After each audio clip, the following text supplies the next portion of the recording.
I think probably the Palestinians are winning, which is remarkable considering the fact that they were refusing to conduct an inquiry that is transparent. And to the extent that that can be said, it is because the overall framing of anything that happens in the West Bank does not favor Israel.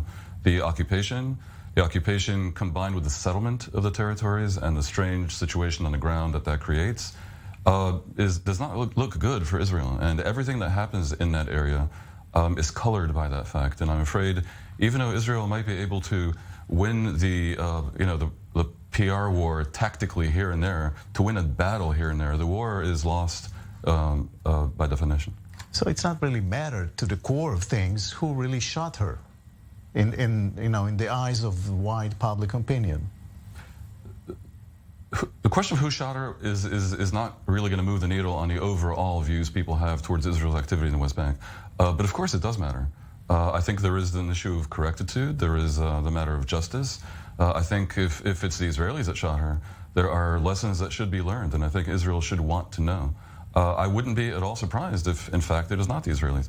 The chances of shooting on purpose are far more likely from Palestinian irregulars. The chances of unprofessional military behavior, of this happening by mistake, again, is far higher coming from the Palestinians. I have to suspect that the reason the PA is not being forthcoming is because they know that with every day that passes, the narrative that Israel's probably to blame, the unfair narrative, becomes permanent. Right. Now, from your experience, how should the Western media approach this kind of a story? How do you cover this? Well, look, I mean, I think the story is tragic as it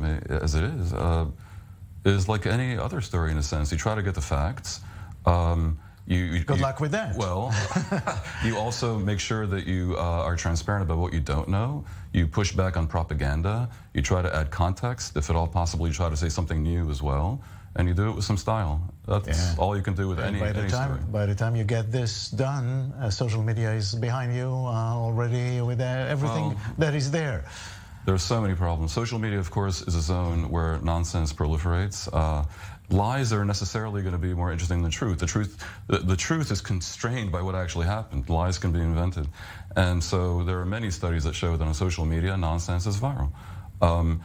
I would not want to live in a world where people get information that matters from social media. And, we talk about how we do, but we really don't. We go to social media generally to get information from mainstream media. You're reading on social media. I hope that remains the case. I mean, bloggers and interested parties and Twitter mobs are no place to get information from. Right. So, as time goes by, you think the story will just wind down? I mean, this is a particularly big thing because Shireen was legendary in the Arab world for Palestinians in particular. She was one of the first people at Al Jazeera, and she's reported from Israel from even before the Second Intifada. So it's a truly terrible thing, and it moves people. So I don't know if it's going to just go away. But sure, I mean, in the grand scheme of things, there's a bigger story, and that story is what's happening with Israel and the Palestinians, and that's not going to go away anytime soon. No conversation about media in Israel can truly avoid the politics, even though we want to. It's just a fact of life.